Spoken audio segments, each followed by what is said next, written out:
ਸਤਿ ਸ੍ਰੀ ਅਕਾਲ ਜੀ। Punjabi radio USA ਤੇ Punjabi TV USA ਵੇਖਣਾ ਤੇ ਸੁਣਨਾ ਤੁਸੀਂ ਸਾਰੇ ਸ਼ੁਰੂ ਕਰ ਚੁੱਕੇ ਹੋ। ਪ੍ਰੋਗਰਾਮ ਲੈ ਕੇ ਹਾਜ਼ਰ ਹਾਂ beyond the headlines with Mandeep Punia.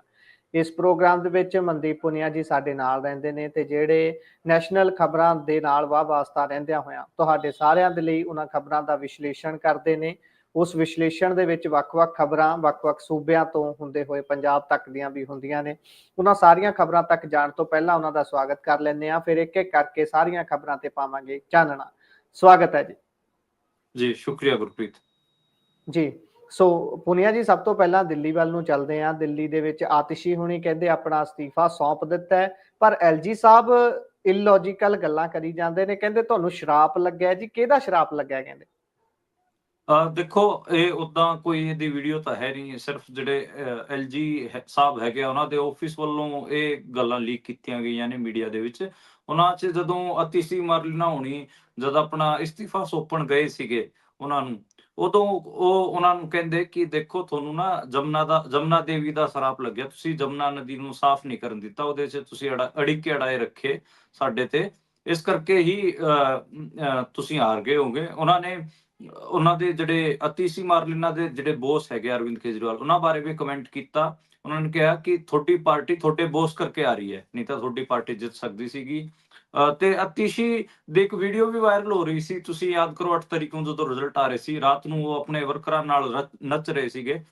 ਤੇ ਉਹਨਾਂ ਦਾ ਇੱਕ ਕਾਰਨ ਇਹ ਵੀ ਸੀ ਕਿਉਂਕਿ ਉਹ ਆਪਣੀ ਸੀਟ ਜਿਹੜੀ ਕਾਲਕਾ ਸੀਟ ਤੋਂ ਜਿਹੜੇ ਉਹ ਉੱਥੋਂ ਚੋਣ ਲੜ ਰਹੇ ਸੀ ਉਹ ਜਿੱਤ ਗਏ ਸੀਗੇ। ਤੇ ਵਰਕਰਾਂ ਨੇ ਉਹਨਾਂ ਨੂੰ ਨਚਾ ਲਿਆ, ਪਰ ਪਾਰਟੀ ਹਾਰ ਗਈ ਸੀਗੀ। ਤੇ ਐਟ ਲਾਰਜ ਪਾਰਟੀ ਹਾਰਨ ਦਾ ਉਹਨਾਂ ਨੂੰ ਦੁੱਖ ਮਨਾਉਣਾ ਚਾਹੀਦਾ ਸੀਗਾ, ਪਰ ਉਹ ਆਪਣੀ ਸੀਟ ਜਿੱਤਣ ਤੇ ਹੀ ਖੁਸ਼ੀਆਂ ਮਨਾਈ ਜਾਂਦੇ ਸੀ। ਉਸ ਕਰਕੇ ਵੀ ਉਹਨਾਂ ਨੂੰ ਟ੍ਰੋਲ ਕੀਤਾ ਗਿਆ। ਬਾਅਦ ਚ ਜਦੋਂ ਇਸਤੀਫਾ ਦੇਣ ਗਏ ਉਦੋਂ ਜਿਹੜਾ ਐਲਜੀ ਸਾਹਿਬ ਹੋ ਰਹੀ ਹੈਗੇ ਆ ਉਹਨਾਂ ਨੂੰ ਟ੍ਰੋਲ ਕਰਤਾ ਅੱਗਿਓਂ ਕਿ ਤੁਹਾਨੂੰ ਜਮਨਾ ਦੇਵੀ ਦਾ ਸ਼ਰਾਪ ਲੱਗਿਆ। ਤੇ ਇਹ ਗੱਲ 2023 ਦੀ ਹੈਗੀ ਆ। ਉਦੋਂ ਐਲਜੀ ਸਾਹਿਬ ਹੋਰਾਂ ਨੇ ਇੱਕ ਹਾਈ ਪਾਵਰ ਕਮੇਟੀ ਬਣਾਉਣ ਦੀ ਗੱਲ ਕਹੀ ਸੀ ਤੇ ਜਿਹੜੀ ਦਿੱਲੀ ਸਰਕਾਰ ਹੈ ਉਹਨੂੰ ਵੀ ਇੱਕ ਪਾਰਟੀ ਬਣਾਇਆ ਸੀ, ਉਹਦੇ 'ਚ ਵੀ ਸ਼ਾਮਿਲ ਕੀਤਾ ਸੀਗਾ, ਪਰ ਉਹਦੇ 'ਚ ਖਾਸੀ ਖਾਮੀਆਂ ਸੀਗੀਆਂ। ਅਰਵਿੰਦ ਕੇਜਰੀਵਾਲ ਹੋਣੀ ਚਾਹੁੰਦੇ ਸੀਗੇ ਕਿ ਉਹਦੇ 'ਚ ਜਿਹੜੇ ਚਸਦੇ ਬੰਦੇ ਹੈਗੇ ਆ ਉਹ ਕਮੇਟੀ 'ਚ ਆਣ, ਪਰ ਉਹ ਨਹੀਂ ਹੋ ਸਕਿਆ। ਬਾਅਦ 'ਚ ਸੁਪਰੀਮ ਕੋਰਟ ਨੇ ਉਸ ਕਮੇਟੀ ਤੇ ਰੋਕ ਲਾਤੀ ਸੀਗੀ ਤੇ ਉਹਦਾ ਐਲਜੀ ਸਾਹਿਬ ਨੇ ਸਾਰਾ ਉਹਦਾ ਜਿਹੜਾ ਇੱਕ ਆਪਾਂ ਕਹੀਏ ਕਿ ਖਲਨਾਇਕ ਉਹ ਅਰਵਿੰਦ ਕੇਜਰੀਵਾਲ ਨੂੰ ਬਣਾਤਾ ਸੀਗਾ ਤੇ ਉਸੇ ਦਾ ਮਿਹਣਾ ਅੱਜ ਉਹਨਾਂ ਨੇ ਮਾਰਿਆਗਾ। ਜੀ। ਸੋ ਮਿਹਣੇ ਤਾਂ ਤਰ੍ਹਾਂ ਦੇ ਵੱਜਣਗੇ ਕਿਉਂਕਿ ਜਿਸ ਤਰੀਕੇ ਦੀ ਹਾਰ ਹੋਈ ਹੈ ਲੋਕ ਬਹੁਤ ਸਾਰੀਆਂ ਟਿੱਪਣੀਆਂ ਵੀ ਕਰ ਰਹੇ ਨੇ। ਪਰ ਜਦੋਂ ਪੰਜਾਬ ਵੱਲ ਆਉਂਦੇ ਆ, ਪੰਜਾਬ ਤੇ ਖਾਸਾ ਅਸਰ ਦਿੱਲੀ ਦੇ ਵਿੱਚ ਹੋਈ ਆਮ ਆਦਮੀ ਪਾਰਟੀ ਦੀ ਹਾਰ ਦਾ ਦੇਖਣ ਨੂੰ ਮਿਲੂਗਾ। ਆਉਣ ਵਾਲੇ ਦਿਨਾਂ 'ਚ ਕਿਆਫੇ ਲਾਏ ਜਾ ਰਹੇ ਨੇ। ਗੱਲਾਂ ਤਾਂ ਇੱਥੋਂ ਤੱਕ ਕਰ ਰਹੇ ਨੇ ਕਈ ਸੀਨੀਅਰ ਵਿਦਵਾਨਾਂ ਨੂੰ ਜਦੋਂ ਸੁਣੀਦਾ, ਉਹ ਕਹਿੰਦੇ ਕਿ 5ਵੀਂ 6ਵੀਂ ਮੰਜ਼ਲ ਦੇ ਉੱਪਰ ਸੈਕਟਰੀਏਟ ਦੇ ਵਿੱਚ ਇੱਕ ਸੋਹਣਾ ਜਿਹਾ ਆਫਿਸ ਤਿਆਰ ਹੋ ਰਿਹਾ ਹੈ, ਉੱਥੇ ਹੁਣ ਦਿੱਲੀ ਤੋਂ ਆ ਕੇ ਕਿਸੇ ਨੇ ਬੈਠਣਾ।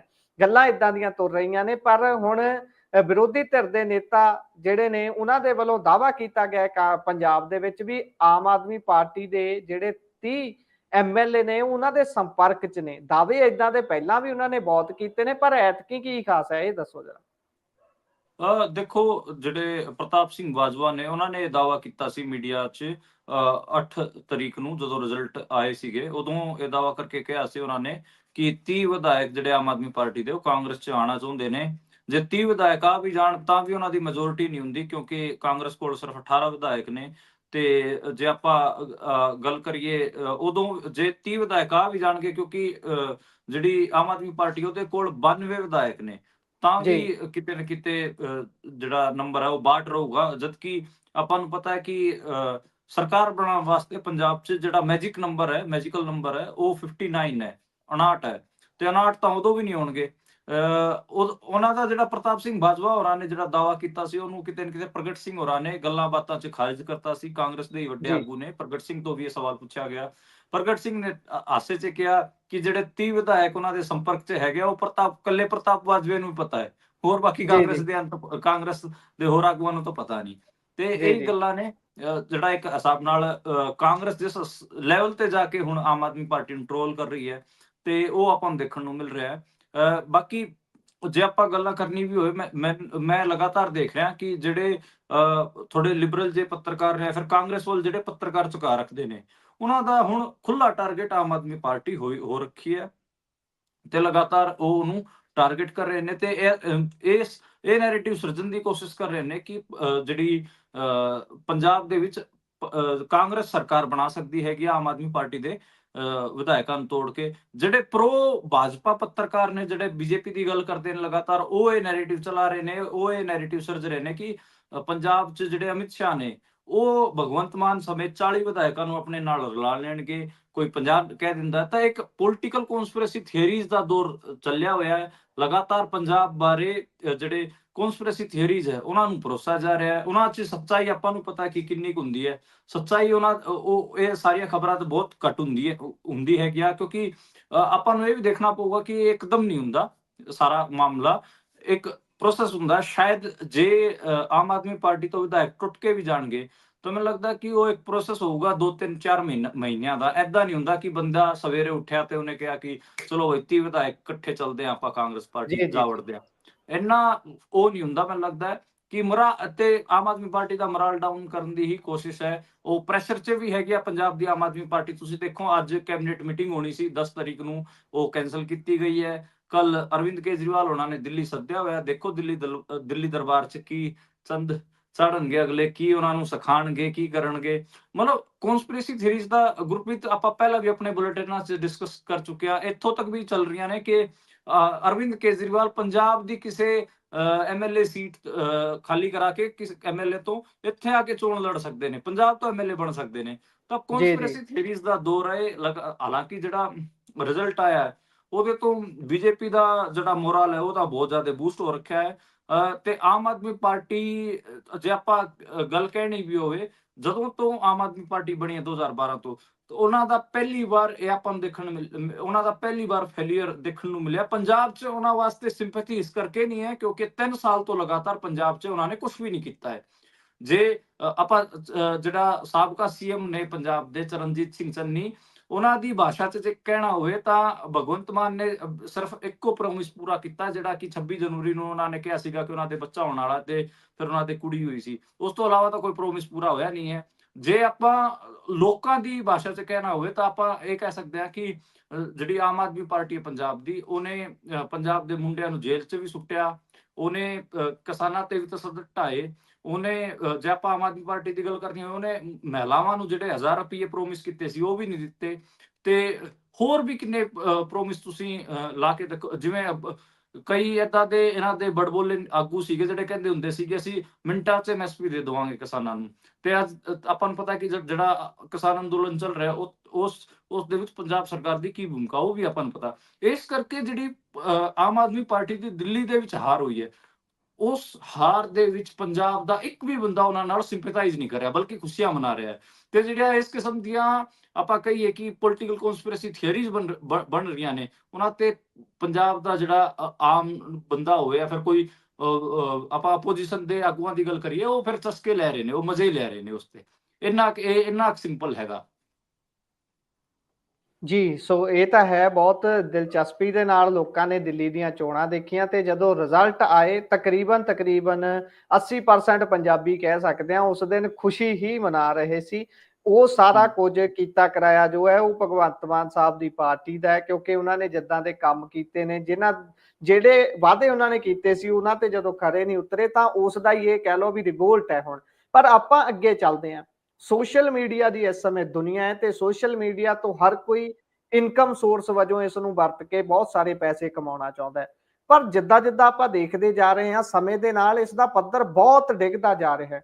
ਇੱਕ ਕਲਿੱਕ ਦੇ ਵਿੱਚ ਅਸੀਂ ਭੱਦੀ ਤੋਂ ਭੱਦੀ ਚੀਜ਼ ਆਪਣੇ ਸਾਹਮਣੇ ਦੇਖ ਸਕਦੇ ਹਾਂ ਤੇ ਇਹਦੇ ਤੇ ਨਾ ਤਾਂ ਕੋਈ ਕਹਿ ਲਈਏ ਫਿਲਟਰ ਹੈ ਕਿ ਇੰਨੀ ਉਮਰ ਤੋਂ ਘੱਟ ਵਾਲੇ ਬੰਦੇ ਨੂੰ ਹੀ ਸ਼ੋ ਹੋਊਗਾ, ਇੰਨੀ ਉਮਰ ਤੋਂ ਜ਼ਿਆਦਾ ਵਾਲੇ ਨੂੰ ਸ਼ੋ ਹੋਊਗਾ। ਇਹ ਸਾਰੇ ਦੇ ਵਿੱਚ ਇੱਕ ਸ਼ੋਅ ਚੱਲਦਾ YouTube ਦੇ ਉੱਪਰ, ਬਹੁਤ ਜ਼ਿਆਦਾ ਫੇਮਸ ਹੈ, ਹਿੰਦੀ ਭਾਸ਼ਾ ਦੇ ਵਿੱਚ ਉਹ ਹੁੰਦਾ ਹੈ, ਅੰਗਰੇਜ਼ੀ ਵੀ ਹੁੰਦੀ ਹੈ ਵੱਡੇ ਪੱਧਰ ਤੇ। ਉਸ ਦੇ ਵਿੱਚ ਭਾਰਤ ਦੇ ਫੇਮਸ ਪੋਡਕਾਸਟਰ ਜਿਹੜੇ ਰਣਵੀਰ ਅਲਾਹਾਬਾਦੀ ਨੇ, ਉਹਨੇ ਬਹੁਤ ਭੱਦਾ ਸ਼ਬਦ ਵਰਤਿਆ, ਬਹੁਤ ਭੱਦੀ ਗੱਲ ਉਹਨਾਂ ਨੇ ਪੇਰੈਂਟਸ ਦੇ ਲਈ ਤੇ ਔਰਤਾਂ ਦੇ ਲਈ ਵਰਤੀ ਹੈ। ਉਸ ਤੋਂ ਬਾਅਦ ਬੇਸ਼ੱਕ ਹੁਣ ਉਹਨੇ ਮਾਫੀ ਵੀ ਮੰਗ ਲਈ ਹੈ, ਪਰ ਇਹ ਸਾਰੇ ਤਾਣੇ ਬਾਣੇ ਨੂੰ ਤੁਸੀਂ ਕਿਵੇਂ ਦੇਖਦੇ ਹੋ? ਕਿਹੜੀ ਅੱਖ ਨਾਲ ਇਹਨੂੰ, ਕਿਹੜਾ ਫਿਲਟਰ ਲਾ ਕੇ ਦੇਖਿਆ ਜਾਵੇ ਇਹ ਸਾਰੇ ਗੱਲ ਨੂੰ?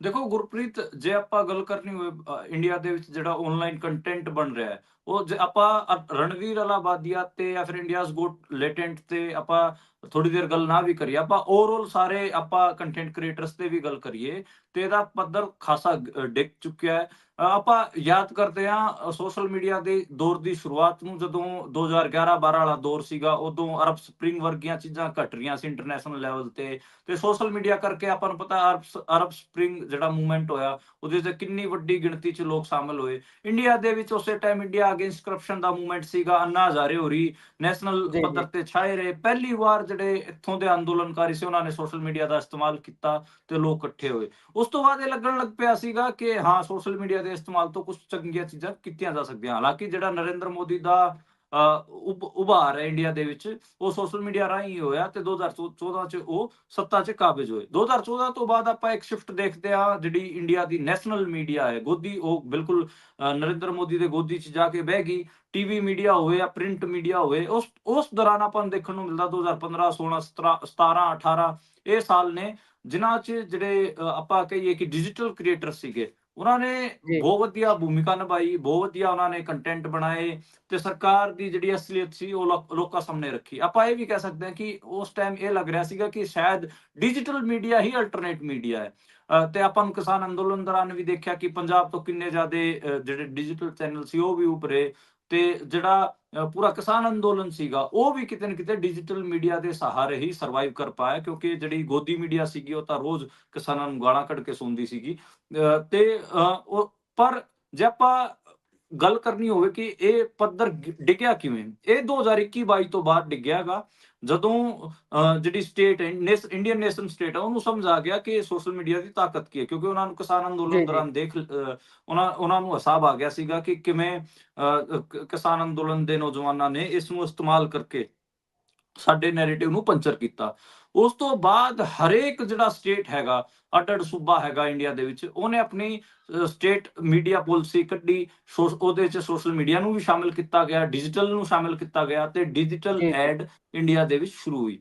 ਤੁਸੀਂ ਯਾਦ ਹੂੰ ਕਰੋ, ਨਰਿੰਦਰ ਮੋਦੀ ਹੋਣਾ ਨੇ ਜਿਹੜੇ ਡਿਜੀਟਲ ਕ੍ਰੀਏਟਰ ਸੀ ਉਹਨਾਂ ਨਾਲ ਕੋਲੈਬੋਰੇਸ਼ਨ ਕਰਨਾ ਸ਼ੁਰੂ ਕੀਤਾ, ਉਹਨਾਂ ਨੂੰ ਉਹਨਾਂ ਅਵਾਰਡ ਨੇ ਦਿੱਤੇ। ਜਿਹੜਾ ਜੀ ਉਹਨਾਂ ਨੇ ਇਹ ਅਵਾਰਡ ਵੀ ਦਿੱਤੇ ਸੀ। ਮੈਂ ਇਹੀ ਗੱਲ ਕਰਨ ਲੱਗਾ ਸੀ, ਜਦੋਂ 2000 ਆ ਹੁਣ ਲੋਕ ਸਭਾ ਦੀਆਂ ਚੋਣਾਂ ਹੋਣੀਆਂ ਸੀ, ਉਸ ਤੋਂ ਪਹਿਲਾਂ ਖਾਸ ਤੌਰ ਤੇ ਸਾਰਾ ਇੱਕ ਤਰੀਕੇ ਦਾ ਟਕਵਾਂਜ ਰਚਿਆ ਜਾਂਦਾ ਤੇ ਖਾਸ ਤੌਰ ਦੇ ਉੱਪਰ ਸਾਰੇ ਜਿਹੜੇ ਫੇਮਸ ਯੂਟਿਊਬਰ ਨੇ ਉਹਨਾਂ ਨੂੰ ਸੱਦ ਕੇ ਖਾਸ ਤੌਰ ਤੇ ਰਣਵੀਰ ਅਲਾਹਾਬਾਦੀ ਹੈ ਜਿਹੜਾ, ਇਸ ਨੂੰ ਖਾਸ ਤੌਰ ਤੇ ਉਹਨਾਂ ਦੇ ਵੱਲੋਂ ਅਵਾਰਡ ਈਅਰ ਕਹਿ ਲਈਏ ਵੀ ਇੱਕ ਤਰੀਕੇ ਨਾਲ digital creator of the year award ਦਿੱਤਾ ਗਿਆ ਸ਼ਾਇਦ ਇਸ ਨੂੰ। ਤੇ ਜਦੋਂ ਇਹਨਾਂ ਦੇ ਇੱਕ ਅਲ ਜਜ਼ੀਰਾ ਨਾਮ ਦੇ ਵੱਡੇ ਅਦਾਰੇ ਨੇ ਵੀ ਇਹਨਾਂ ਤੇ ਰਿਪੋਰਟ ਕੀਤੀ ਸੀ, ਉਸ ਦੇ ਵਿੱਚ ਉਹਨਾਂ ਨੇ ਰਣਵੀਰ ਅਲਾਹਾਬਾਦੀ ਦੇ ਚੈਨਲ ਨੂੰ ਡੀਕੋਡ ਵੀ ਕੀਤਾ ਸੀ, ਸ਼ਾਇਦ ਤੁਸੀਂ ਉਹ ਵੀ ਦੇਖੀ ਹੋਊਗੀ, ਜਿਸ ਦੇ ਵਿੱਚ ਸਾਫ਼ ਨਜ਼ਰ ਆਉਂਦਾ ਸੀ ਕਿ ਕਿਸ ਤਰੀਕੇ ਦੇ ਨਾਲ ਬੀਜੇਪੀ ਦੇ ਵੱਲੋਂ ਪਲਾਂਟਡ ਬੰਦੇ ਉਹਦੇ ਚ ਆਉਂਦੇ ਨੇ ਤੇ ਪੋਡਕਾਸਟ ਕਰਦੇ ਨੇ ਤੇ ਥੱਲੇ ਉਹਨਾਂ ਦੀ ਡਿਸਕ੍ਰਿਪਸ਼ਨ ਚ ਵੀ ਸ਼ਰੇਆਮ ਲਿਖਿਆ ਹੁੰਦਾ ਸਾਰੀਆਂ ਚੀਜ਼ਾਂ। ਜੀ ਹਾਂਜੀ, ਬਿਲਕੁਲ ਗੁਰਪ੍ਰੀਤ, ਤੇ ਆਪਾਂ ਕਹਿ ਸਕਦੇ ਹਾਂ ਕਿ 2021-22 ਤੋਂ ਬਾਅਦ ਇੰਡੀਆ ਦਾ ਜਿਹੜਾ ਡਿਜੀਟਲ ਸਪੇਸ ਸੀਗਾ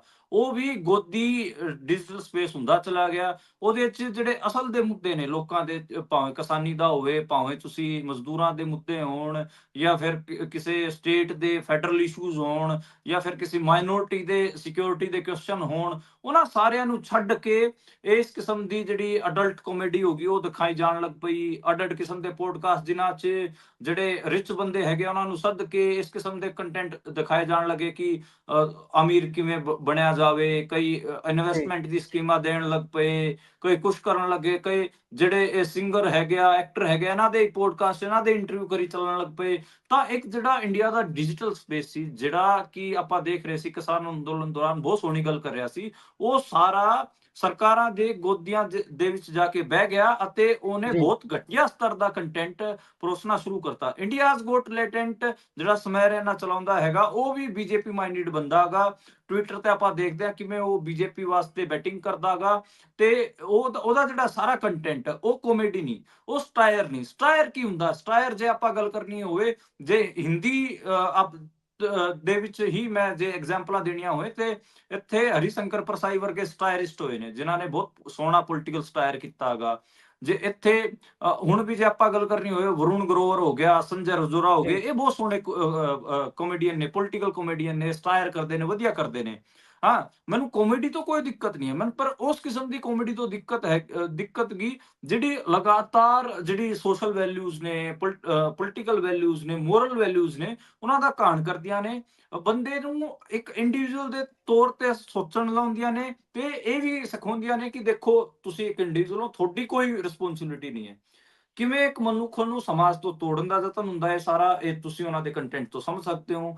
ਕਿਵੇਂ ਉਹਨੂੰ ਜੀ, ਜੀ। ਸਿਰਫ ਔਰ ਸਿਰਫ ਵਾਇਲੈਂਸ, ਸੈਕਸੁਅਲਿਟੀ, ਇਹਨਾਂ ਗੱਲਾਂ ਤੇ ਹੀ ਲਿਆ ਕੇ ਸਕੋਰ ਦਿੱਤਾ ਜਾਂਦਾ। ਉਹਦੇ ਜਿਹੜੇ ਵੱਡੇ ਸਵਾਲ ਨੇ, ਉਹਦੀ ਹੋਂਦ ਦਾ ਸਵਾਲ ਹੋ ਗਿਆ, ਉਹਦੀ ਜ਼ੁਬਾਨ ਦਾ ਸਵਾਲ ਹੋ ਗਿਆ, ਉਹਦੀ ਸੱਭਿਅਤਾ ਦਾ ਸਵਾਲ ਹੋ ਗਿਆ, ਉਹਦੇ ਕਲਚਰ ਦਾ ਸਵਾਲ ਹੋ ਗਿਆ, ਉਹਦੇ ਹੋਰ ਰੋਜ਼ਗਾਰ ਦਾ ਸਵਾਲ ਹੋ ਗਿਆ, ਉਹਦੇ ਲਾਈਵਲੀਹੁੱਡ ਦਾ ਸਵਾਲ ਹੋ ਗਿਆ। ਇਹਨਾਂ ਸਾਰੇ ਸਵਾਲਾਂ ਤੋਂ ਉਹਨੂੰ ਸੈਕਸੁਅਲਿਟੀ ਤੇ ਸਕੋਰ ਦਿੱਤਾ ਜਾਂਦਾ, ਜਿਹੜਾ ਕਿ ਖਾਸੀ ਮਾੜੀ ਗੱਲ ਹੈ। ਤੇ ਉਹੀ ਕੰਟੈਂਟ ਆਪਾਂ ਨੂੰ ਦੇਖਣ ਨੂੰ ਮਿਲਿਆ। ਰਣਬੀਰ ਅਲਾਹਾਬਾਦੀਆ ਨੇ ਵੀ ਉਸੇ ਕਿਸਮ ਦੀ ਗੱਲ ਕੀਤੀ, ਇਸ ਕਰਕੇ ਉਹ ਜੀ, ਘਿਰਿਆ। ਸੋਸ਼ਲ ਮੀਡੀਆ ਤੇ ਉਹਨੂੰ ਠੀਕ ਠਾਕ ਝਾੜ ਪਈ ਹੈਗੀ ਆ, ਪਰ ਆਪਾਂ ਨੂੰ ਪਤਾ ਕਿ ਇਹਨਾਂ ਨੂੰ ਕੁਛ ਫਰਕ ਨਹੀਂ ਪੈਂਦਾ। ਇਹਨਾਂ ਦੀ ਇੱਕ ਲਾਈਨ ਹੁੰਦੀ ਹੈ, ਇਹ ਲਾਈਨ ਸਾਰਿਆਂ ਨੂੰ, ਇਹ ਲੋਕ ਸ਼ਰੇਆਮ ਆਪਣੇ ਜਿਹੜਾ ਇਹਨਾਂ ਦਾ ਸਰਕਲ ਹੁੰਦਾ, ਉਹਦੇ ਚ ਸ਼ਰੇਆਮ ਕਹਿੰਦੇ ਨੇ ਕਿ negative publicity is also a publicity. ਇਹਨਾਂ ਨੂੰ ਲੱਗਦਾ ਜੀ, ਕਿ ਜੀ, ਜਿਹੜਾ ਬੰਦੇ ਸਾਡੀ ਨੈਗੇਟਿਵ ਸਾਡੇ ਬਾਰੇ ਨੈਗੇਟਿਵ ਬੋਲ ਰਹੇ ਨੇ, ਜਿਵੇਂ ਆਪਾਂ ਦੋਵੇਂ ਹੀ ਇਹਨਾਂ ਨੂੰ ਕ੍ਰਿਟੀਸਾਈਜ਼ ਕਰ ਰਹੇ ਹਾਂ, ਇਹਨੂੰ ਵੀ ਇਹ ਪਬਲਿਸਿਟੀ ਮੰਨਦੇ ਨੇ। ਇਹਨਾਂ ਨੂੰ ਲੱਗਦਾ ਕਿ ਸਾਡੀ ਜੀ, ਇਹ ਜੀ, ਪਬਲਿਸਿਟੀ ਹੋ ਰਹੀ ਹੈ। ਪਰ ਆਪਾਂ ਕਿਸੇ ਇੰਡੀਵਿਜੂਅਲ ਨੂੰ ਨਹੀਂ ਆਪਾਂ ਕ੍ਰਿਟੀਸਾਈਜ਼ ਕਰ ਰਹੇ, ਆਪਾਂ ਇੱਕ ਪੂਰਾ ਟ੍ਰੈਂਡ, ਆਪਾਂ ਓਵਰਆਲ ਇੰਡੀਆ ਦੇ ਵਿੱਚ ਜਿਵੇਂ ਡਿਜੀਟਲ ਸਪੇਸ ਹੈ, ਜਿਵੇਂ ਪੂਰਾ ਸੋਸ਼ਲ ਮੀਡੀਆ ਦੇ ਵਿੱਚ ਜਿਹੜਾ ਅੱਡ ਕਿਸਮ ਦੀਆਂ ਕੰਟੈਂਟ ਕ੍ਰੀਏਸ਼ਨ ਹੈਗੀ ਆ, ਉਹ ਕਿਵੇਂ ਉਹਦੇ ਚ ਘਾਣ ਹੋਇਆ, ਉਹਦਾ ਜਿਹੜਾ ਸਤਰ ਹੈਗਾ, ਉਹਦਾ ਜਿਹੜਾ ਲੈਵਲ ਹੈ, ਉਹ ਕਿਵੇਂ ਡਿੱਗਿਆ, ਉਸ ਤੇ ਆਪਾਂ ਗੱਲ ਕਰ ਰਹੇ ਹਾਂ। ਤੇ ਮੈਨੂੰ ਲੱਗਦਾ ਕਿ 2021-22 ਬ੍ਰੇਕਿੰਗ ਪੁਆਇੰਟ ਸੀ, ਆਫਟਰ ਫਾਰਮਰ ਪ੍ਰੋਟੈਸਟ, ਆਫਟਰ ਕਿਸਾਨ ਅੰਦੋਲਨ। ਨਰਿੰਦਰ ਮੋਦੀ ਤੋਂ ਲੈ ਕੇ ਜਿੰਨੇ ਵੀ ਸੂਬਿਆਂ ਦੇ ਅੱਡ ਮੁੱਖ ਮੰਤਰੀ ਸਨ, ਉਹਨਾਂ ਨੇ ਸਾਰਿਆਂ ਨੇ ਇੱਕ ਟਾਰਗੇਟ ਲਿਆ ਕਿ ਕਿਵੇਂ ਇੰਡੀਆ ਦੇ ਡਿਜੀਟਲ ਸਪੇਸ ਨੂੰ ਗੰਧਲਾ ਕੀਤਾ ਜਾਵੇ, ਉਹਦਾ ਲੈਵਲ ਹੇਠਾਂ ਡੇਗਿਆ ਜਾਵੇ। ਤੁਸੀਂ ਪੰਜਾਬ ਦੇ ਵਿੱਚ ਦੇਖੋ ਕਿ ਪੰਜਾਬ 'ਚ ਹੁਣ ਜਿਵੇਂ ਦਿੱਲੀ ਦੇ ਵਿੱਚ ਗੋਦੀ ਮੀਡੀਆ ਗਾ, ਇੱਥੇ ਪੰਜਾਬ ਦੇ ਵਿੱਚ ਕੇਜੂ ਮੀਡੀਆ ਨਹੀਂ ਗਾ, ਜਿਹੜਾ ਜੀ, ਜੀ ਕੇਜਰੀਵਾਲ ਜਾਂ ਹੈਗਾ। ਫਿਰ ਆਮ ਆਦਮੀ ਪਾਰਟੀ ਦੇ ਗੱਲਾਂ ਕਰਦਾ ਗਾ। ਕਿੰਨਾ ਵੱਡਾ ਡਿਜੀਟਲ ਸਪੇਸ ਪੰਜਾਬੀ ਮੀਡੀਆ ਦਾ ਅੱਜ ਦੇ ਟਾਈਮ ਆਮ ਆਦਮੀ ਪਾਰਟੀ ਵਾਸਤੇ ਬੈਟਿੰਗ ਕਰ ਰਿਹਾ। ਆਪਾਂ ਨੂੰ ਪਤਾ ਹੈ, ਆਪਾਂ ਸ਼ਰੇਆਮ ਦੇਖਦੇ ਹਾਂ, ਲੇਕਿਨ ਕੋਈ ਆਪਾਂ ਇਸ ਤੇ ਗੱਲ ਹੀ ਨਹੀਂ ਕਰ ਪਾਉਂਦੇ। ਤੇ ਮੈਨੂੰ ਲੱਗਦਾ ਕਿ ਇਹ ਕੰਪਲੀਟਲੀ ਇੰਡੀਅਨ ਨੇਸ਼ਨ ਸਟੇਟ ਦਾ ਪਲਾਨ ਸੀਗਾ ਕਿ ਆਪਾਂ ਹੁਣ ਜਿਹੜਾ ਸੋਸ਼ਲ ਮੀਡੀਆ ਹੈਗਾ ਉਹਨੂੰ ਆਪਾਂ ਕੰਟਰੋਲ ਕਰਨਾ ਹੈਗਾ। ਜਿਹੜੇ ਬੰਦੇ ਕੋਈ ਅੱਧਾ ਬੰਦਾ ਜਿਹੜਾ ਇਹਨਾਂ ਤੋਂ ਕੰਟਰੋਲ ਨਹੀਂ ਹੋਇਆ, ਉਹਨਾਂ ਦੇ ਇਹਨਾਂ ਨੇ ਚੈਨਲ ਬੰਦ ਕਰਤੇ। ਸਾਡਾ ਵੀ ਜਿਹੜਾ ਗਾਂਵ ਸਵੇਰਾ ਪਲੇਟਫਾਰਮ ਸੀ, ਉਹਨੂੰ 4 ਵਾਰ ਬੰਦ ਕੀਤਾ ਗਿਆ। ਅਸੀਂ ਜੀ, ਪੰਜਾਬ ਜੀ, ਐਂਡ ਹਰਿਆਣਾ ਹਾਈ ਕੋਰਟ ਤੋਂ ਜਾ ਕੇ ਆਪਣੇ ਚੈਨਲ ਖੁਲਾ ਕੇ ਲੈ ਕੇ ਆਏ। ਅਸੀਂ ਅੱਜ ਕੱਲ ਕੋਈ ਕੰਟੈਂਟ ਕ੍ਰੀਏਸ਼ਨ ਹੀ ਨਹੀਂ ਕਰ ਪਾ ਰਹੇ। ਕਿਉਂ ਨਹੀਂ ਕਰ ਪਾ ਰਹੇ? ਸਾਡੇ ਚੀਜ਼ਾਂ ਬਲੌਕ ਕਰ ਦਿੰਦੇ ਨੇ ਅਗਲੇ।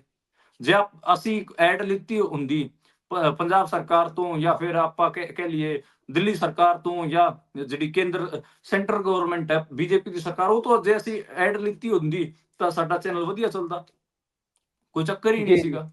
ਤੇ ਮੈਨੂੰ ਲੱਗਦਾ ਕਿ ਜੀ, ਇਹ ਪੂਰਾ ਟ੍ਰੈਂਡ ਸਮਝਣ ਵਾਲਾ ਗਾ ਇੰਡੀਆ, ਤੇ ਇਹ ਆਲ ਓਵਰ ਵਰਲਡ 'ਚ ਹੋ ਰਿਹਾ, ਪੂਰੀ ਦੁਨੀਆ ਦੇ ਵਿੱਚ ਹੋ ਰਿਹਾ। ਤੁਸੀਂ ਮੈਨੂੰ ਲੱਗਦਾ ਕਿ ਜਿਹੜਾ ਪੂਰੀ ਦੁਨੀਆ ਭਰ ਦੇ ਵਿੱਚ ਜਿਵੇਂ ਡਿਜੀਟਲ ਸਪੇਸ ਨੂੰ ਜਿਹੜੀਆਂ ਅੱਡ ਸਰਕਾਰਾਂ ਨੇ ਉਹ ਜਿਸ ਹਿਸਾਬ ਨਾਲ ਹੈਂਡਲ ਕਰਨ ਦੀਆਂ ਕੋਸ਼ਿਸ਼ ਕਰ ਰਹੀਆਂ ਨੇ, ਇਹ ਤੋਂ ਸਮਝਣਾ, ਆਪਾਂ ਨੂੰ ਸਮਝਣਾ ਚਾਹੀਦਾ ਕਿ ਹੁਣ ਡਿਜੀਟਲ ਸਪੇਸ ਨੂੰ ਅਲਟਰਨੇਟ ਸਪੇਸ ਮੰਨਣਾ ਗਲਤ, ਬਹੁਤ ਮਤਲਬ ਆਪਾਂ ਇਹਨੂੰ ਅਲਟਰਨੇਟ ਸਪੇਸ ਨਹੀਂ ਮੰਨ ਸਕਦੇ। ਇਹ ਤੇ ਆਪਾਂ ਨੂੰ ਸਵਾਲ ਖੜੇ ਕਰਨੇ ਪੈਣਗੇ। ਆਪਾਂ ਨੂੰ ਅੱਡ ਦੁਬਾਰੇ ਤੋਂ ਨਵੇਂ ਸਿਰੇ ਤੋਂ ਸੋਚਣਾ ਪਊਗਾ ਆਪਾਂ ਨੂੰ ਕਿ ਕਿਵੇਂ ਆਪਾਂ ਡਿਜੀਟਲ ਸਪੇਸ ਨੂੰ ਵਰਤੀਏ, ਕਿਵੇਂ ਇਹਨੂੰ ਆਪਾਂ ਪ੍ਰੋ ਪੀਪਲ ਜਾਂ ਲੋਕਾਂ ਦੀ ਭਲਾਈ ਵਾਸਤੇ ਕਿਵੇਂ ਇਸਤੇਮਾਲ ਕਰ ਸਕਦੇ ਹਾਂ, ਉਹਦੇ ਬਾਰੇ ਆਪਾਂ ਨੂੰ ਦੁਬਾਰੇ ਤੋਂ ਸੋਚਣਾ ਪਊਗਾ। ਨਵੇਂ ਰਾਹ ਲੱਭਣੇ ਪੈਣਗੇ, ਨਵੇਂ ਅਲਟਰਨੇਟ ਕਿਸਮ ਦੇ ਰਾਹ ਖੋਲਣੇ ਪੈਣਗੇ।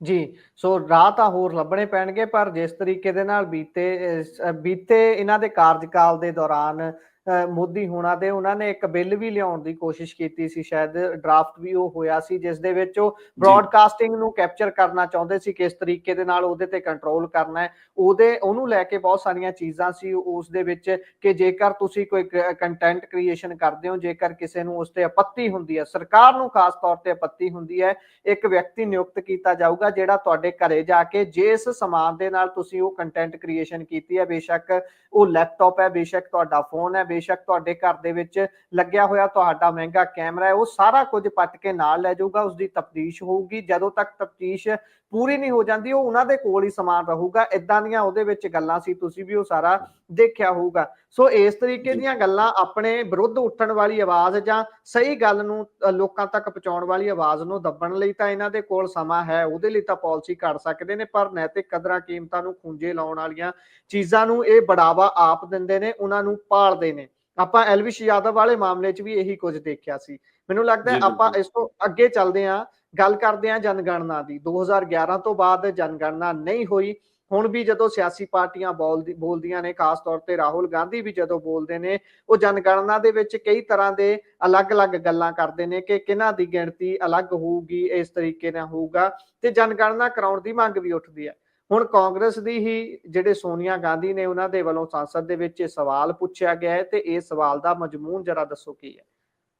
ਦੇਖੋ, ਅੱਜ ਰਾਜ ਸਭਾ ਦੇ ਵਿੱਚ ਉਹ ਆਪਣੀ ਗੱਲ ਰੱਖ ਰਹੇ ਸੀ। ਉਹ ਰਾਜਸਥਾਨ ਤੋਂ ਰਾਜ ਸਭਾ ਦੇ ਸਾਂਸਦ ਨੇ ਸੋਨੀਆ ਗਾਂਧੀ ਹੋਰੀ। ਉਹਨਾਂ ਨੇ ਉੱਦਾਂ ਐਕਟਿਵ ਪੋਲਿਟਿਕਸ ਤੋਂ ਸੰਨਿਆਸ ਲੈ ਲਿਆ, ਪਰ ਉਹ ਰਾਜ ਸਭਾ ਦੇ ਵਿੱਚ ਸ਼ਾਮਿਲ ਹੁੰਦੇ ਨੇ, ਤੇ ਉਹ ਕਾਂਗਰਸ ਦੇ ਸਾਬਕਾ ਪ੍ਰਧਾਨ ਵੀ ਨੇ ਰਾਸ਼ਟਰੀ ਸਤਰ ਤੇ। ਹੁਣ ਤਾਂ ਮਲਿਕਾਰਜੁਨ ਖੜਗੇ ਨੇ ਉਹਨਾਂ ਦੀ ਥਾਂ ਤੇ ਅੱਜ ਉਹਨਾਂ ਨੇ ਇੱਕ ਗੱਲ ਕਹੀ ਕਿ ਦੇਖੋ, ਹਰ 10 ਸਾਲ ਬਾਅਦ ਇੰਡੀਆ ਦੇ ਵਿੱਚ ਇੱਕ ਸਿਸਟਮ ਸੀਗਾ ਕਿ ਅਸੀਂ ਲੋਕਾਂ ਦੀ ਗਿਣਤੀ ਕਰਦੇ ਸੀਗੇ, ਤਾਂ ਕਿ ਆਪਾਂ ਨੂੰ ਸਹੀ ਸੀ ਹਿਸਾਬ ਆਪਾਂ ਲਗਾ ਸਕੀਏ ਕਿ ਕਿਵੇਂ ਆਪਾਂ ਅੱਗੇ ਡਿਵੈਲਪਮੈਂਟਲ ਪ੍ਰੋਜੈਕਟ ਕਿਵੇਂ ਰੱਖਣੇ ਨੇ। ਉਹਨਾਂ ਨੇ ਫਿਰ 2013 ਦੇ ਇੱਕ ਆਪਣੇ ਫੂਡ ਸਿਕਿਉਰਿਟੀ ਬਿੱਲ ਦੀ ਗੱਲ ਕੀਤੀ, ਜਿਹਦੇ 'ਚ ਉਹਨਾਂ ਨੇ ਕਿਹਾ ਕਿ ਅਸੀਂ ਉਸ ਟਾਈਮ 140 ਕਰੋੜ ਗਿਣੇ ਸੀਗੇ, ਤੇ ਉਹਨਾਂ 'ਚ ਅਸੀਂ ਇਹ ਹਿਸਾਬ ਲਾਇਆ ਸੀਗਾ ਕਿ 75% ਜਿਹੜੇ ਰੂਰਲ ਇੰਡੀਅਨ ਹੈਗੇ ਆ, ਉਹਨਾਂ ਨੂੰ ਸਬਸਿਡਾਈਜ਼ ਜਿਹੜਾ ਅਨਾਜ ਹੈਗਾ, ਉਹਦੀ ਜਿਹੜਾ ਸਬਸਿਡਾਈਜ਼ ਆਪਾਂ ਕਹਿ ਲਈਏ ਕਿ ਜਿਹੜਾ ਫੂਡ ਹੈਗਾ ਉਹਦੀ ਜ਼ਰੂਰਤ ਹੈ, ਤੇ ਅਸੀਂ ਉਸ ਟਾਈਮ ਸਬਸਿਡਾਈਜ਼ ਅਨਾਜ ਦਿੱਤਾ। 50% ਜਿਹੜਾ ਅਰਬਨ ਪੂਅਰ ਹੈ, ਉਹਨੂੰ ਸਬਸਿਡਾਈਜ਼ ਫੂਡ ਦੀ ਲੋੜ ਹੈ, ਤੇ ਉਹਨੂੰ ਵੀ ਅਨਾਜ ਦਿੱਤਾ ਗਿਆ ਸਬਸਿਡੀ ਤੇ ਇਹ ਗੱਲਾਂ ਉਹਨਾਂ ਨੇ ਕੀਆਂ। ਤੇ ਉਹਨਾਂ ਨੇ ਕਿਹਾ ਕਿ ਹੁਣ ਕੋਰੋਨਾ ਦੇ ਵਿੱਚ ਵੀ ਜਿਹੜਾ ਇੰਡੀਆ ਦਾ ਪੂਰਾ ਕ੍ਰਾਈਸਿਸ ਸੀਗਾ, ਉਹ ਇਸ ਕਰਕੇ ਰੁਕਿਆ, ਥੰਮਿਆ, ਕਿਉਂਕਿ ਉਹਨਾਂ ਨੇ 2013 ਦੇ ਵਿੱਚ ਫੂਡ ਸਿਕਿਉਰਿਟੀ ਬਿੱਲ ਲੈ ਕੇ ਆਏ ਸੀਗੇ ਉਹ। ਤੇ ਕਹਿੰਦੇ ਕਿ ਹੁਣ ਜਿਹੜਾ ਰਾਸ਼ਨ ਮਿਲ ਰਿਹਾ ਹੈ, ਉਹ 2011 ਦੀ ਜਨਗਣਨਾ ਦੇ ਆਧਾਰ ਤੇ ਹੀ ਮਿਲ ਰਿਹਾ, ਜਦ ਕਿ ਆਪਾਂ ਨੂੰ ਪਤਾ ਹੈ ਕਿ ਇੰਡੀਆ ਦੇ ਵਿੱਚ ਜਿਹੜੀ ਪਾਪੂਲੇਸ਼ਨ ਹੈ ਉਹ ਜ਼ਿਆਦਾ ਵੱਧ ਚੁੱਕੀ ਹੈ। ਤੇ ਇਸ ਕਰਕੇ ਉਹਨਾਂ ਨੇ ਕਿਹਾ ਕਿ ਇਹ ਜਿਹੜੀ ਗਿਣਤੀ ਗੀ ਲੋਕਾਂ ਦੀ, ਉਹ ਸਟੇਟ ਨੂੰ ਪਤਾ ਹੋਣੀ ਚਾਹੀਦੀ। ਤੇ 4 ਸਾਲ ਆਲਰੇਡੀ ਡਿਲੇ ਹੋ ਚੁੱਕੇ ਨੇ। ਇਹ ਕੰਮ 2021 ਚ ਹੋਣ ਵਾਲਾ ਸੀਗਾ। ਚਲੋ, ਉਸ ਟਾਈਮ ਤੁਸੀਂ ਕੋਰੋਨਾ ਦਾ ਬਹਾਨਾ ਲਾ ਕੇ ਤੁਸੀਂ ਟਾਲ ਦਿੱਤੀ, ਪਰ ਤੁਸੀਂ ਹਜੇ ਤੱਕ ਉਹ ਗਿਣਤੀ ਕੰਪਲੀਟ ਨਹੀਂ ਕੀਤੀ, ਜਿਸ ਕਰਕੇ ਕਿਤੇ ਨਾ ਕਿਤੇ ਜਿਹੜਾ ਇੰਡੀਆ ਦਾ ਪੂਅਰ ਜਿਹੜਾ ਹੈਗਾ, ਚਾਹੇ ਰੂਰਲ ਪੂਅਰ ਹੋਵੇ, ਯਾਨੀ ਕਿ ਪਿੰਡੂ ਗਰੀਬ ਹੋਵੇ ਜਾਂ ਸ਼ਹਿਰੀ ਗਰੀਬ ਹੋਵੇ, ਉਹ ਦੋਵੇਂ ਜਾਣੇ ਸਫਰ ਕਰ ਰਹੇ ਨੇ, ਇਹ ਦੋਵੇਂ ਸੈਕਸ਼ਨ। ਤੇ ਇਹ ਗੱਲਾਂ ਅੱਜ ਉਹਨਾਂ ਨੇ ਕੀਆਂ। ਦੇਖੋ, ਜਿਹੜੀ ਸੋਨੀਆ ਗਾਂਧੀ ਦਾ ਜੇ ਆਪਾਂ ਪੋਲੀਟੀਕਲ ਕੈਰੀਅਰ ਵੀ ਦੇਖੀਏ, ਤੇ ਉਹਨਾਂ ਨੇ ਫੂਡ ਸਿਕਿਉਰਿਟੀ ਨੂੰ ਲੈ ਕੇ ਖਾਸੀ ਗੱਲ ਕੀਤੀ ਹੈ। ਦੇਖੋ, ਇੱਕ ਜਿਹੜਾ ਵੈਸਟਰਨ ਬੰਦਾ ਜਦੋਂ ਇੰਡੀਆ ਆਉਂਦਾ ਹੈ, ਤੇ ਉਹਨੂੰ ਜਿਹੜੀ ਭੁੱਖਮਰੀ ਹੈਗੀ ਆ, ਉਹ ਸਭ ਤੋਂ ਪਹਿਲੇ ਜਿਹੜੀ ਹੰਗਰ ਹੈਗੀ ਆ, ਉਹ ਸਭ ਤੋਂ ਪਹਿਲਾਂ ਦਿਖਦੀ ਹੈਗੀ ਆ। ਤੁਸੀਂ ਵੈਸਟਰਨ ਜਿੰਨੇ ਵੀ ਪੋਲੀਟੀਸ਼ੀਅਨ ਆ, ਜਿੰਨੇ ਵੀ ਬੰਦੇ ਆਏ ਇੰਡੀਆ ਦੇ ਵਿੱਚ, ਉਹਨਾਂ ਦੇ ਕੈਮਰੇ ਦੇ ਅੰਦਰ ਤੁਸੀਂ ਦੇਖੋਗੇ ਕਿ ਉਹ ਸਿਕੜੀ ਹੋਈ ਅੱਤਾਂ ਵਾਲੇ ਬੱਚਿਆਂ ਦੀ ਤੁਹਾਨੂੰ ਉਹ ਤਸਵੀਰਾਂ ਵੀ ਮਿਲਣਗੀਆਂ। ਉਹ ਜੀ ਸਭ ਜੀ ਤੋਂ ਜ਼ਿਆਦਾ ਜਿਹੜੀ ਗੱਲਾਂ ਕਰਦੇ ਨੇ, ਉਹ ਹੰਗਰ ਦੇ ਇਰਦ ਗਿਰਦ ਹੀ ਕਰਦੇ ਨੇ। ਤੇ ਜੀ ਸੋਨੀਆ ਗਾਂਧੀ ਨੇ ਜਿੰਨੇ ਵੀ ਆਪਣੇ ਕਾਰਜਕਾਲ ਦੇ ਦੌਰਾਨ ਜਿੰਨੀ ਵੀ ਉਹਨਾਂ ਦਾ ਪੋਲੀਟੀਕਲ ਐਕਟਿਵਿਜ਼ਮ ਰਿਹਾ, ਉਹ ਹੰਗਰ ਦੇ ਇਰਦ ਗਿਰਦ ਰਿਹਾ। ਜਿਹੜੇ ਸ਼ਹਿਰੀ ਗਰੀਬ ਤੇ ਗ੍ਰਾਮੀਣ ਗਰੀਬ ਹੈਗੇ ਆ, ਉਹਨਾਂ ਦੇ ਇਰਦ ਗਿਰਦ ਰੱਖਿਆ। ਮਨਰੇਗਾ ਤੋਂ ਲੈ ਕੇ, ਹਾਲਾਂਕਿ ਉਹਨਾਂ ਦੀ ਜਿਹੜੀ ਯੋਜਨਾਵਾਂ ਸੀਗੀਆਂ ਜਾਂ ਸਕੀਮਾਂ ਸੀਗੀਆਂ, ਉਹਨਾਂ ਦੀ ਸਫਲਤਾ ਕਿੰਨੀ ਹੋਈ, ਉਹਦੇ ਤੇ ਡਿਬੇਟ ਹੋ ਸਕਦਾ। ਮੈਨੂੰ ਲੱਗਦਾ ਕਿ ਮਨਰੇਗਾ ਤੋਂ ਕੋਈ ਜ਼ਿਆਦਾ ਫਾਇਦਾ ਨਹੀਂ ਹੋਇਆ ਪਿੰਡਾਂ ਦੇ ਵਿੱਚ। ਤੇ ਮੈਨੂੰ ਇਹ ਵੀ ਲੱਗਦਾ ਕਿ ਫੂਡ ਸਿਕਿਉਰਿਟੀ ਵਾਲਾ ਜਿੰਨਾ ਉਹਨਾਂ ਨੇ ਸੁਪਨਾ ਦੇਖਿਆ ਸੀਗਾ, ਉਹ ਵੀ ਪੂਰਾ ਨਹੀਂ ਹੋਇਆ। ਮੈਨੂੰ ਲੱਗਦਾ ਕਿ ਬਹੁਤ ਘੱਟ ਉਹ ਹਾਸਲ ਕਰ ਪਾਏ। ਉਸ ਤੋਂ ਬਾਅਦ ਤਾਂ ਉਹਨਾਂ ਦੀ ਸਰਕਾਰ ਹੀ ਚਲੀ ਗਈ ਸੀ, ਕਿਉਂਕਿ ਉਹ ਜਿਹੜਾ ਡਰਾਫਟ ਸੀਗਾ, ਉਹ ਤਾਂ 2013 ਦੇ ਵਿੱਚ ਲੈ ਕੇ ਆਏ ਸੀ। 2014 ਤੋਂ ਬੀਜੇਪੀ ਆ ਗਈ ਸੀਗੀ। ਤੇ ਮੈਨੂੰ ਲੱਗਦਾ ਕਿ ਹੁਣ ਰਾਹੁਲ ਗਾਂਧੀ ਹੋ ਰਹੀ, ਜਿਸ ਹਿਸਾਬ ਨਾਲ ਕਾਸਟ ਸੈਂਸਸ ਦੀ ਗੱਲ ਕਰਦੇ ਨੇ, ਜਿਹਦੇ 'ਚ ਉਹ ਕਹਿ ਰਹੇ ਨੇ ਕਿ ਇੰਡੀਆ ਦਾ ਇੱਕ ਅਪਰ ਕਾਸਟ ਸੈਕਸ਼ਨ ਹੈਗਾ, ਜਿਹਦੇ ਕੋਲ ਸਾਰੇ ਜਿਹੜੇ ਰਿਸੋਰਸਿਸ ਨੇ ਉਹ ਉਹਨਾਂ ਦੇ ਹੱਥ ਹੈਗੇ ਆ, ਤੇ ਇਸ ਕਰਕੇ ਉਹ ਕਾਸਟ ਸੈਂਸਸ ਦੀ ਗੱਲ ਕਰ ਰਹੇ ਨੇ।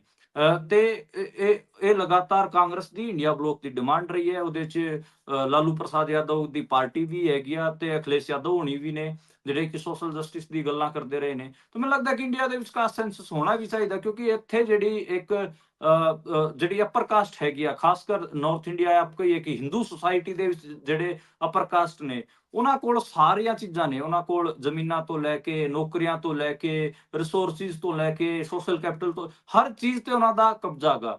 ਜਿਹੜੇ ਹਿੰਦੂ ਸਮਾਜ ਦੇ ਵਿੱਚ ਜਿਹੜੇ ਦਲਿਤ ਨੇ, ਜਾਂ ਫਿਰ ਆਪਾਂ ਸਿੱਖ ਸਮਾਜ 'ਚ ਵੀ ਕਹਿ ਲਈਏ, ਜਾਂ ਆਪਾਂ ਹੋਰ ਇੰਡੀਆ, ਕਿਉਂਕਿ ਜਿਹੜੀ ਕਾਸਟ ਹੈਗੀ ਆ ਉਹ ਸਾਊਥ ਏਸ਼ੀਆ ਦੀ ਇੱਕ ਸੱਚਾਈ ਵੀ ਹੈ। ਉਹ ਪਾਕਿਸਤਾਨ 'ਚ ਵੀ ਆਪਾਂ ਨੂੰ ਦੇਖਣ ਨੂੰ ਮਿਲਦੀ ਹੈ, ਉਹ ਬੰਗਲਾਦੇਸ਼ ਦੇ ਵਿੱਚ ਵੀ ਦੇਖਣ ਨੂੰ ਮਿਲਦੀ ਹੈ।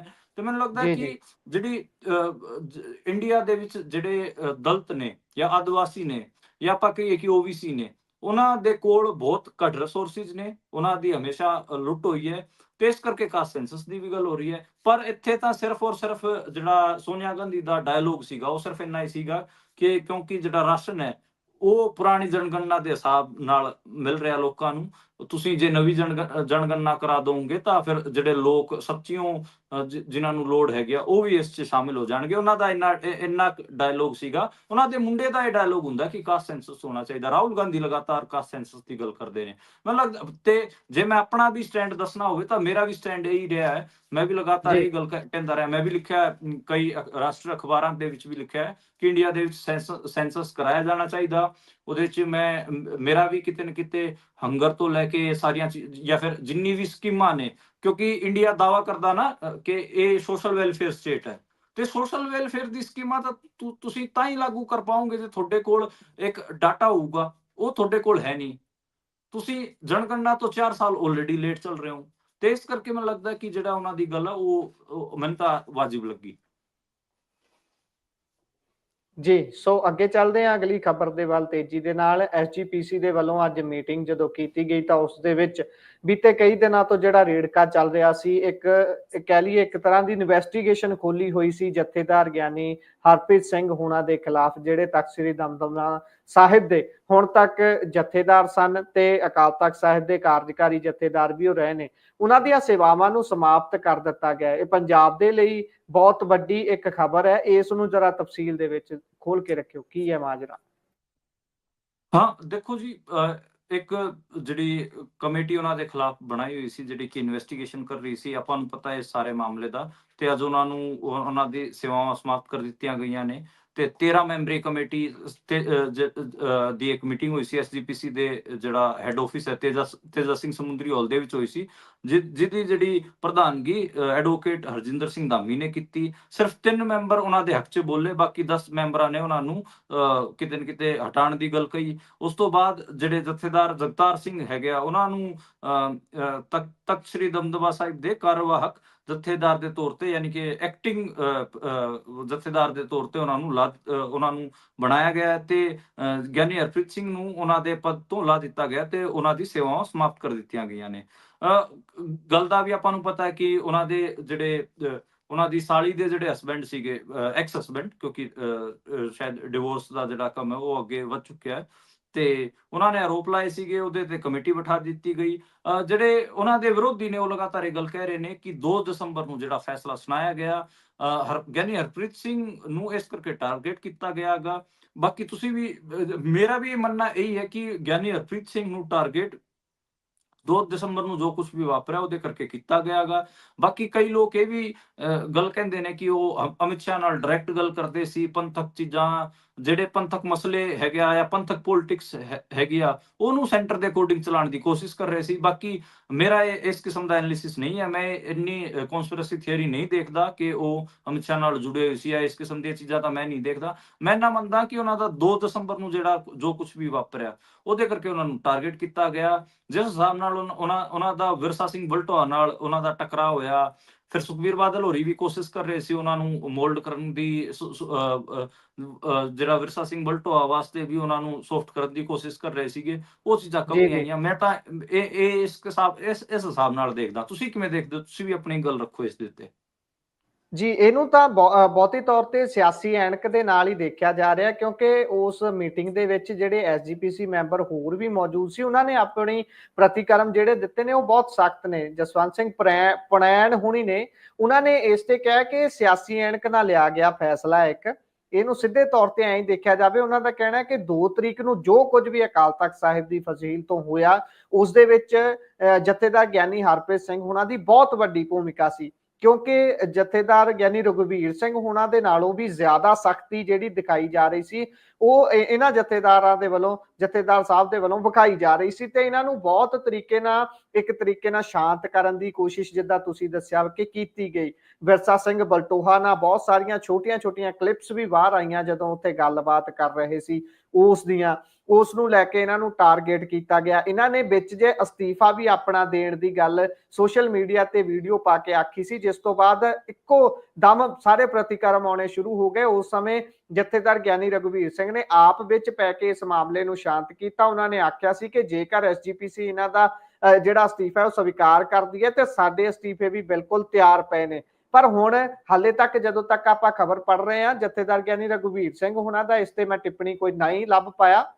ਜਦੋਂ ਉਹਨਾਂ ਦੀ ਟਿੱਪਣੀ ਆਵੇਗੀ ਉਹ ਵੀ ਆਪਾਂ ਐਡ ਕਰ ਲਾਂਗੇ ਇਸ ਦੇ ਵਿੱਚ। ਪਰ ਹੁਣ ਇਸ ਮਾਮਲੇ ਦੇ ਉੱਪਰ ਜਥੇਦਾਰ ਸਾਹਿਬ ਦਾ ਕੀ ਸਟੈਂਡ ਰਹਿੰਦਾ ਉਹ ਦੇਖਣ ਵਾਲਾ ਹੋਊਗਾ, ਕਿਉਂਕਿ ਉਹਨਾਂ ਦੀ ਜਿਹੜੀ ਟਿੱਪਣੀ ਸੀ ਇਹ ਸਾਰੇ ਮਾਮਲੇ ਤੇ, ਇਹਨਾਂ ਦੀ ਇੱਕ ਤਰੀਕੇ ਨਾਲ ਇਹਨਾਂ ਦੇ ਖਿਲਾਫ ਖੋਲੀ ਗਈ ਇਨਵੈਸਟੀਗੇਸ਼ਨ ਤੇ ਉਹਨਾਂ ਦਾ ਕਹਿਣਾ ਸੀ ਕਿ ਜਥੇਦਾਰ ਸਾਹਿਬ ਨੇ 5 ਸਿੰਘ ਸਾਹਿਬਾਨਾਂ ਦੇ ਸਾਹਮਣੇ ਆਪਣੀ ਸਾਰੀ ਗੱਲ ਰੱਖ ਦਿੱਤੀ ਹੈ। ਇਸ ਤੋਂ ਬਾਅਦ ਐਸਜੀਪੀਸੀ ਦੇ ਕੋਲ ਕੋਈ ਇਖਲਾਕ ਨਹੀਂ ਹੈ, ਕਿਸੇ ਵੀ ਹੋਰ ਕਮੇਟੀ ਦੇ ਕੋਲ ਕੋਈ ਵੀ ਇਹੋ ਜਿਹਾ ਅਧਿਕਾਰ ਨਹੀਂ ਹੈ ਕਿ ਉਹ ਇਹਨਾਂ ਦੇ ਖਿਲਾਫ ਕਿਸੇ ਵੀ ਤਰ੍ਹਾਂ ਦੀ ਜਾਂਚ ਕਰ ਸਕਣ। ਫਿਰ ਵੀ ਜਾਂਚ ਹੋਈ, ਬਾਰ-ਬਾਰ ਇਹਨਾਂ ਦੇ ਘਰ ਜਾਂਦੇ ਰਹੇ ਉਹ ਕਮੇਟੀ ਦੇ 3 ਮੈਂਬਰ, ਉੱਥੇ ਮਿਲਦੇ ਨਹੀਂ ਸੀ ਜਥੇਦਾਰ ਸਾਹਿਬ ਤੇ ਹੁਣ ਉਹਨਾਂ ਨੇ ਆਖਰਕਾਰ ਇਹ ਫੈਸਲਾ ਜਿਹੜਾ ਸੁਣਾ ਦਿੱਤਾ ਹੈ ਤੇ ਇਹੀ ਹੁਣ ਮੰਨਿਆ ਜਾ ਰਿਹਾ ਹੈ ਕਿ ਇਸ ਤੋਂ ਬਾਅਦ ਹੋਰ ਵੀ ਦਿੱਕਤਾਂ ਅੱਗੇ ਵਧਣਗੀਆਂ, ਗੁੰਝਲਾਂ ਹੋਰ ਵੱਧਦੀਆਂ ਜਾਣਗੀਆਂ। ਤੇਜ਼ੀ ਦੇ ਨਾਲ ਆਖਰੀ ਖਬਰ ਦੇ ਉੱਪਰ ਤੁਹਾਡੀ ਟਿੱਪਣੀ ਲੈ ਲੈਣਾ। ਕਾਂਗਰਸ ਦੇ ਨੇਤਾ ਜਿਹੜੇ ਨੇ ਹਰਿਆਣਾ ਦੇ ਵਿੱਚ ਨਿਆਇਕ ਚੁਣਾਵ ਇਹ ਲਿਖਿਆ ਹੋਇਆ उत्तराखंड ਦੀ तर्ज पर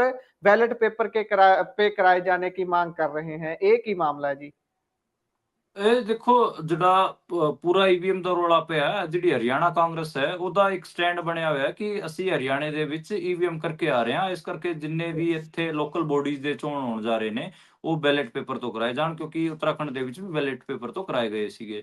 ਇਹ ਡਿਮਾਂਡ ਹੈ ਜੀ ਲਗਾਤਾਰ ਨੈਸ਼ਨਲ ਲੈਵਲ ਤੇ ਜਿਹੜਾ ਇੰਡੀਆ ਬਲੋਕ ਹੈ ਉਹ ਵੀ ਲਗਾਤਾਰ ਇਹ ਡਿਮਾਂਡ ਕਰ ਰਿਹਾ। ਇੱਕ ਵਾਰ ਤਾਂ ਮਲਿਕਾਰਜੁਨ ਖੜਗੇ ਜਿਹੜੇ ਕਾਂਗਰਸ ਦੇ ਨੈਸ਼ਨਲ ਪ੍ਰੈਜ਼ੀਡੈਂਟ ਨੇ ਉਹਨਾਂ ਨੇ ਵੀ ਗੱਲ ਕਹੀ ਸੀ ਤੇ ਜਿਹੜੀ ਕਾਂਗਰਸ ਪਾਰਟੀ ਕੀ ਹੁਣ ਲਗਾਤਾਰ ਨੈਸ਼ਨਲ ਲੈਵਲ ਤੇ ਵੀ ਇਹ ਗੱਲ ਪਸਾਰ ਰਹੀ ਹੈ ਕਿ ਜਿੰਨੇ ਵੀ ਦੁਨੀਆ ਦੇ ਸਮਰੱਧ ਮੁਲਕ ਨੇ, ਵੱਡੇ ਮੁਲਕ ਨੇ, ਉਹ ਕੋਈ ਵੀ ਆਪਣਾ ਚੋਣ ਈਵੀਐਮ ਤੋਂ ਨਹੀਂ ਕਰਾਉਂਦੇ, ਫਿਰ ਇੰਡੀਆ ਕਿਉਂ ਕਰਾ ਰਿਹਾ ਹੈ? ਇਸ ਹਿਸਾਬ ਨਾਲ ਕਾਂਗਰਸ ਨੇ ਪੂਰਾ ਇਹ ਪ੍ਰੋਗਰਾਮ ਮਿੱਥਿਆ ਹੋਇਆ, ਚਾਹੇ ਲੋਕਲ ਬੋਡੀਜ਼ ਦੇ ਚੋਣ ਹੋਣ ਜਾਂ ਸਟੇਟ ਅਸੈਂਬਲੀਜ਼ ਚੋਣ ਹੋਣ ਜਾਂ ਫਿਰ ਕੋਈ ਵੀ ਹੋਰ ਵੱਡੇ ਚੋਣ ਹੋਣ, ਉਹਨਾਂ 'ਚ ਜਿਹੜੀ ਬੈਲਟ ਪੇਪਰ ਵਾਲੀ ਗੱਲ ਹੈ ਉਹ ਲਗਾਤਾਰ ਚਲਾ ਕੇ ਰੱਖਣੀਗੀ। ਤੇ ਮੈਨੂੰ ਲੱਗਦਾ ਕਿ ਉਹੀ ਉਸੇ ਨੂੰ ਹੀ ਇਹ ਲੋਕ ਹਵਾ ਦੇ ਰਹੇ ਨੇ। ਜੇ ਈਵੀਐਮ ਤੋਂ ਵੀ ਚੋਣ ਹੋਣਗੇ ਤਾਂ ਵੀ ਕਾਂਗਰਸ ਪਾਰਟਿਸਿਪੇਟ ਕਰੂਗੀ। ਮੈਨੂੰ ਲੱਗਦਾ ਕਿ ਕਾਂਗਰਸ ਪਾਰਟੀ ਦੀ ਦਿੱਕਤ ਇਹ ਹੈ ਕਿ ਉਹ ਬਾਈਕਾਟ ਵੀ ਨਹੀਂ ਕਰਦੀ ਤੇ ਇਹ ਗੱਲ ਵੀ ਲਗਾਤਾਰ ਬੋਲਦੀ ਰਹਿੰਦੀ ਹੈ ਕਿ ਦੇਖੋ ਬੈਲਟ ਪੇਪਰ ਨਾਲ ਹੋਣਾ ਚਾਹੀਦਾ। ਤੁਸੀਂ ਜਿੰਨੀਆਂ ਵੱਡੀਆਂ ਪਾਰਟੀਆਂ, ਜਿੰਨੀ ਵੀ ਵੱਡੀਆਂ ਪਾਰਟੀਆਂ ਹੈ ਉਹਨਾਂ ਨੂੰ ਸੀਰੀਅਸਲੀ 5-7 ਚੋਣਾਂ ਦਾ ਬਾਈਕਾਟ ਕਰਨਾ ਚਾਹੀਦਾ ਤੇ ਇਹ ਗੱਲ ਸੀਰੀਅਸਲੀ ਇਹਦੇ ਵਾਸਤੇ ਵੱਡਾ ਅੰਦੋਲਨ ਕਰਨ ਦੀ ਲੋੜ ਹੈ ਕਿ ਬੈਲਟ ਪੇਪਰ ਤੋਂ ਚੋਣ ਹੋਣ। ਇਹ ਉਹ ਕਰਦੇ ਨਹੀਂ। ਇਹ ਸਿਰਫ ਔਰ ਸਿਰਫ ਉਹਨਾਂ ਦਾ ਇਹ ਹੈ ਕਿ ਇੱਕ ਵਾਰ ਅਸੀਂ ਪ੍ਰੈਸ ਕਾਨਫਰੰਸ ਕਰਾਂਗੇ, ਮੀਡੀਆ ਦੇ ਵਿੱਚ ਆ ਜਾਊਗਾ ਤੇ ਸਾਡੀ ਗੱਲ ਰਜਿਸਟਰ ਹੋ ਜਾਊਗੀ, ਇੰਨਾ ਕੁ ਸੋਚਦੇ ਨੇ। ਉਹੀ ਗੱਲ ਹੈ ਨਾ ਵੀ ਬਿਆਨਾਂ ਤੱਕ ਹੀ ਸੀਮਿਤ ਰਹਿੰਦੇ ਨੇ, ਸੜਕ ਦੀ ਲੜਾਈ ਜਾਂ ਫਿਰ ਸਿੱਧੇ ਤੌਰ ਤੇ ਬਾਈਕਾਟ ਵਰਗਾ ਜਿਗਰਾ ਇਹ ਵੀ ਨਹੀਂ ਕਰਦੇ। ਪਰ ਇੱਥੇ ਹੀ ਆਪਣੇ ਪ੍ਰੋਗਰਾਮ ਦਾ ਸਮਾਂ ਹੁੰਦਾ ਸਮਾਪਤ। ਪੂਨੀਆ ਜੀ, ਤੁਸੀਂ ਸਾਰੀਆਂ ਜਾਣਕਾਰੀਆਂ ਸਾਂਝੀਆਂ ਕੀਤੀਆਂ, ਤੁਹਾਡਾ ਬਹੁਤ ਬਹੁਤ ਧੰਨਵਾਦ ਜੀ। ਸ਼ੁਕਰੀਆ ਗੁਰਪ੍ਰੀਤ ਜੀ। ਸੋ ਇਹ ਸਨ ਸਾਡੇ ਨਾਲ ਮਨਦੀਪ ਪੁਨੀਆ ਜੀ, ਜਿਨ੍ਹਾਂ ਨੇ ਸਾਰੀਆਂ ਖਬਰਾਂ ਦਾ ਵਿਸ਼ਲੇਸ਼ਣ ਤੁਹਾਡੇ ਲਈ ਕੀਤਾ ਹੈ। ਪ੍ਰੋਗਰਾਮ ਤੁਹਾਨੂੰ ਕਿਹੋ ਜਿਹਾ ਲੱਗਿਆ? ਤੁਸੀਂ ਆਪਣੇ ਵਿਚਾਰ, ਰਾਏ, ਟਿੱਪਣੀਆਂ ਸੋਸ਼ਲ ਮੀਡੀਆ ਦੇ ਜ਼ਰੀਏ ਸਾਡੇ ਨਾਲ ਸਾਂਝੇ ਕਰ ਸਕਦੇ ਹੋ। ਜੁੜੇ ਰਹੋ ਪੰਜਾਬੀ ਰੇਡੀਓ ਤੇ ਪੰਜਾਬੀ ਟੀਵੀ USA ਦੇ ਨਾਲ।